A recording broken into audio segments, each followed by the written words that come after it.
Kita lanjut ke statistik non-parametrik. Nah, dari tugas adik-adik itu sudah diringkas juga ya, tentang statistik non-parametrik. Nah, statistik non-parametrik ini disebut juga sebagai metode bebas sebaran atau distribution free. Ya, free. Bukan free. Karena model uji statistiknya tidak menerapkan syarat-syarat tertentu tentang bentuk distribusi parameter populasinya. Jadi beda ya dengan statistik parametrik kemarin, itu harus ada persyaratannya, kayak uji asumsinya harus ada segala macam. Tapi kalau untuk non-parametrik itu enggak, bebas gitu loh, nggak ada persyaratannya. Nah, ini cocok biasanya untuk data yang tidak memenuhi asumsi statistik parametrik atau yang berjenis kualitatif.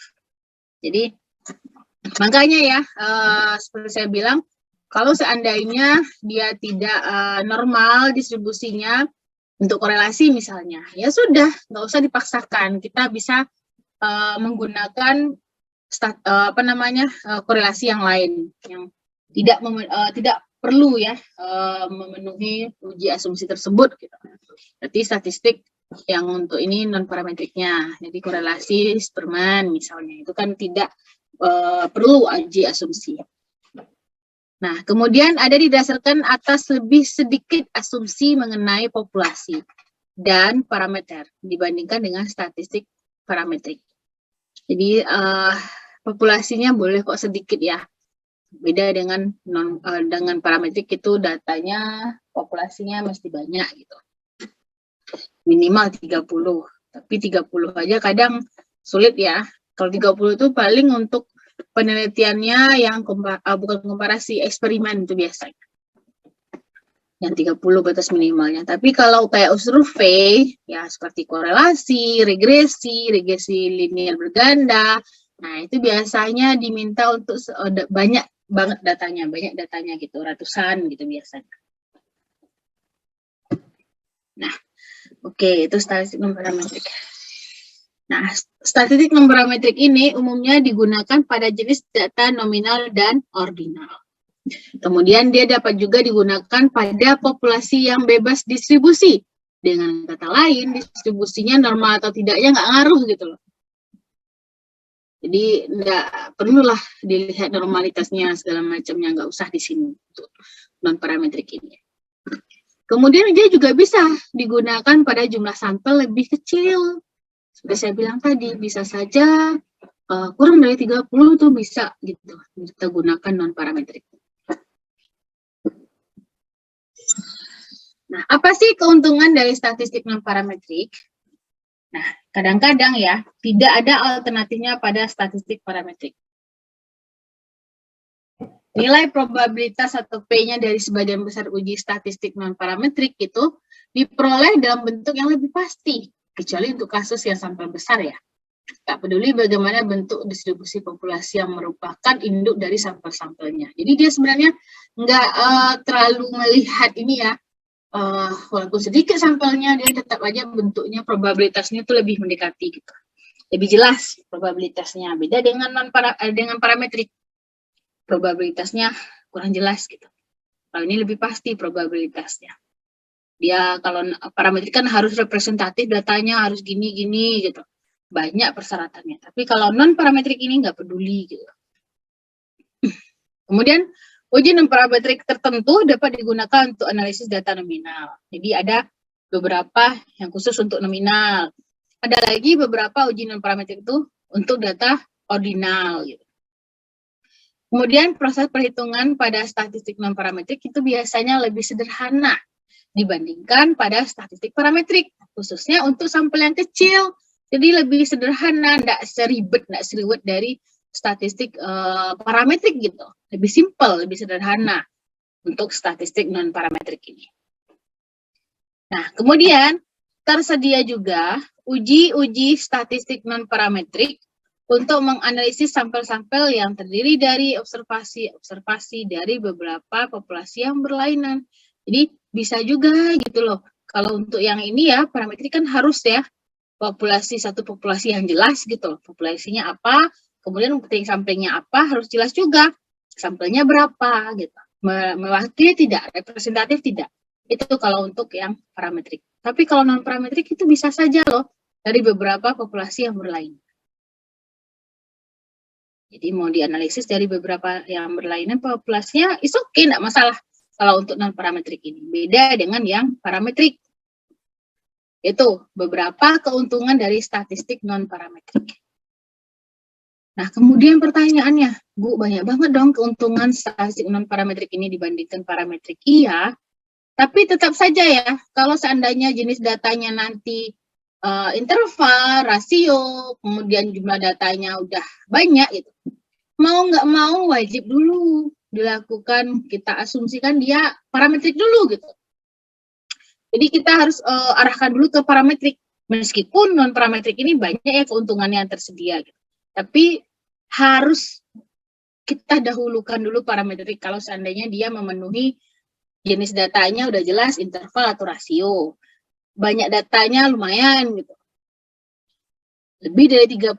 Jadi kita harus mencoba dulu ke parametrik. Kalau tidak bisa parametrik baru alternatifnya non parametrik seperti itu. Nah, itu ya. Di meskipun banyak keuntungannya, kita wajib dulu mengutamakan parametrik. Ternyata ada juga loh kerugiannya, di samping banyak yang tadi kelebihannya, ada juga kerugiannya.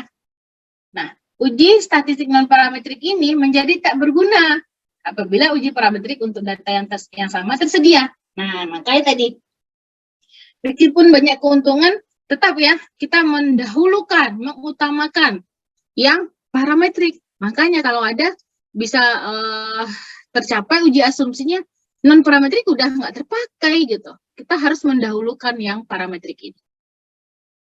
Nah, kemudian uji non parametrik ini pada umumnya tidak tersedia secara luas dibandingkan dengan uji parametrik. Nah, biasanya memang orang yang lebih cenderungnya ke parametrik dulu gitu. Lebih luas cakupannya. Karena datanya juga banyak banget gitu. Nah, untuk sampel besar, nah perhitungan statistik non parametrik ini jadi lebih rumit.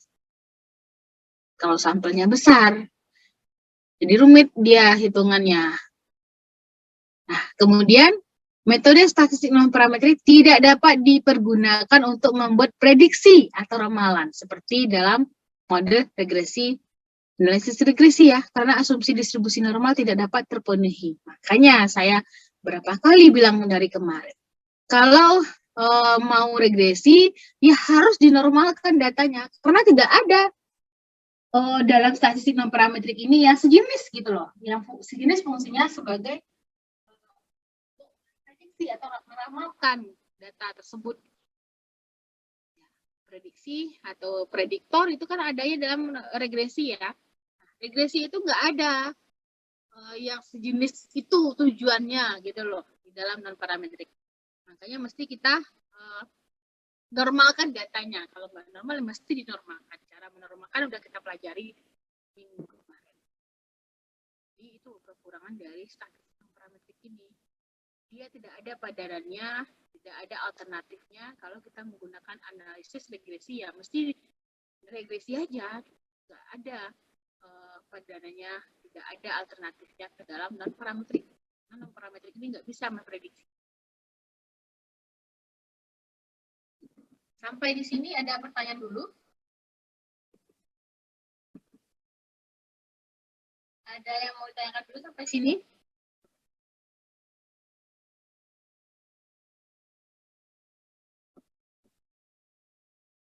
Halo, adik-adik, ada yang mau tanyakan dulu sampai sini?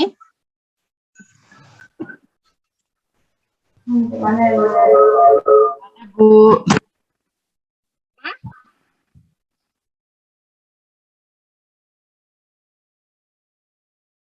Suaranya ada menggema tadi ya, nggak jelas dengar sama saya. Ada pertanyaan dulu sampai sini? Belum ada lagi, Bu. Belum ada. Kalau belum ada, mungkin kita lanjutkan dulu ya. Berikutnya lagi, nah seperti ini alurnya. Kita menggunakan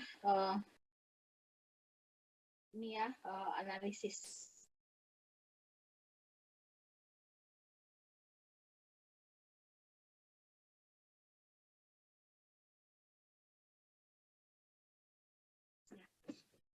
Jadi bagaimana cara penggunaan uji statistik itu nih alurnya. Kita mulai tipe datanya dulu. Kalau tipe data kita nominal sama ordinal, langsung deh itu statistik non parametrik. Langsung saja, nggak usah uji asumsi-asumsian gitu. Jadi kalau tipe data kita nominal ordinal langsung berarti analisis yang digunakan adalah statistik non parametrik. Kalau seandainya data kita itu interval atau rasio, kita lihat dulu distribusinya gimana. Normal apa tidak? Kalau nggak normal, berarti non parametrik. Kalau seandainya normal dan sampelnya besar gitu ya, besar dari 30, itu parametrik. Tapi kalau seandainya sampelnya kecil, non parametrik. Nah, biasanya sih kalau besar, kalau kecil dari 30 tuh datanya otomatis nggak normal ya. Kebanyakan itu datanya nggak normal tuh biasanya. Makanya itu para ahli mengatakan ya batas minimalnya 30. 30 itu belum tentu, kadang itu belum tentu normal distribusinya. Jadi alurnya seperti ini. Kita lihat dulu tipe data kita gimana, jenis data kita gimana, ordinal, interval atau rasio. Kalau seandainya nominal ordinal berarti statistik non parametrik. Kalau seandainya interval sama rasio, baru kita lihat dulu distribusi datanya, normal apa tidak. Sampelnya besar apa kecil dari 30. Nah, kalau seandainya sampelnya kecil, berarti non parametrik. Kalau sampelnya besar, berarti parametrik. Oke, gitu ya alurnya. Jadi kalau nggak ada pertanyaan lagi, datanya sedikit loh Bu, ini. Nah, lihat dulu distribusi datanya gimana gitu.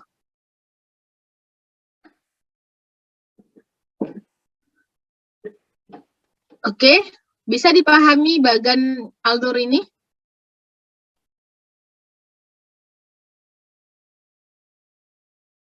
Halo? Iya, Bu. Bisa dipahami bagannya? Atau meragukan?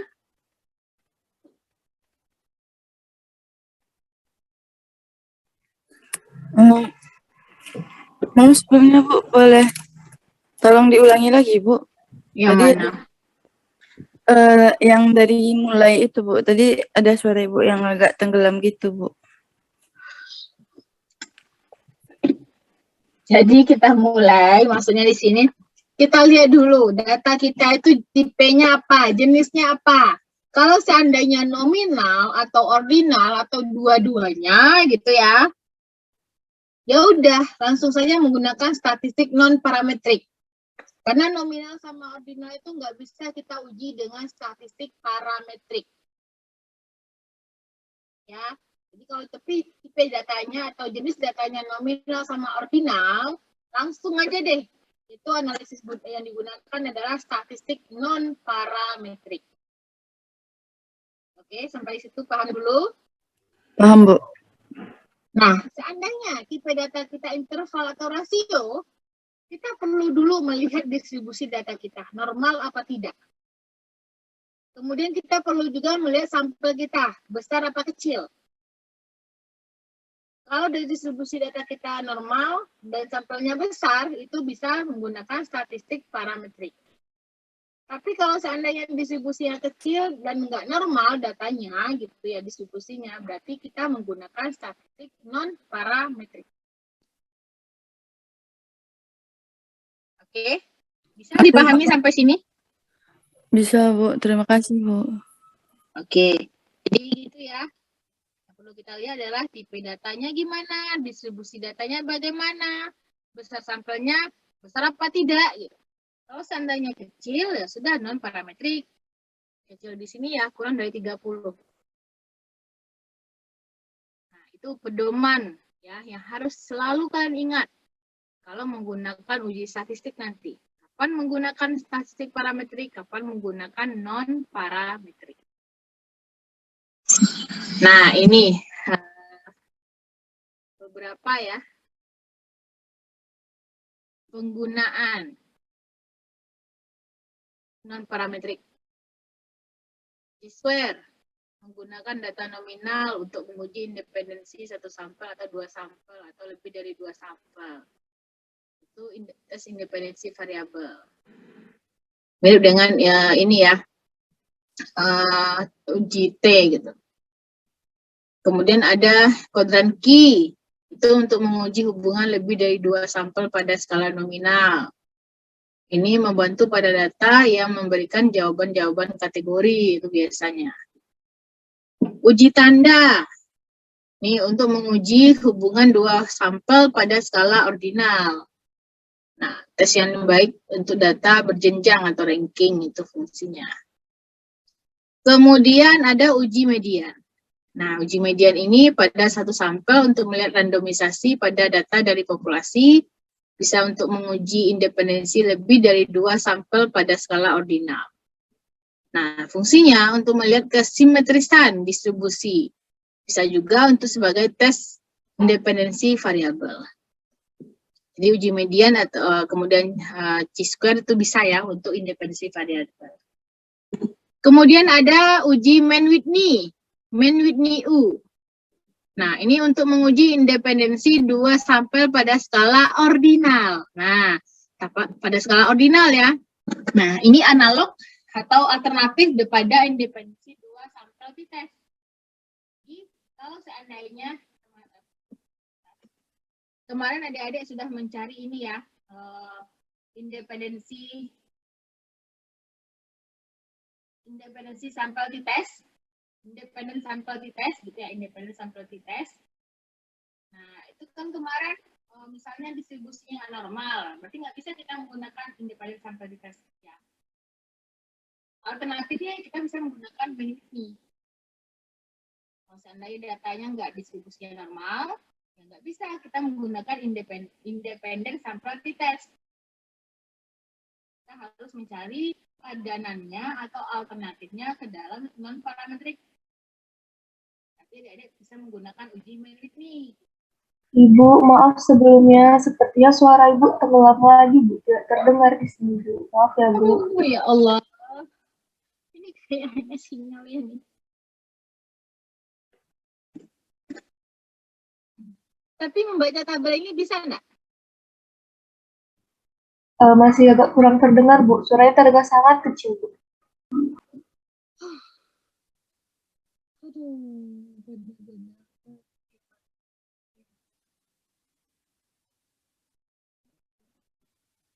Bu izin menyampaikan Bu, kalau misalnya dilanjutkannya untuk kelas berikutnya gimana ya Bu? Soalnya kayaknya sulit untuk ibunya juga, kitanya juga gitu Bu.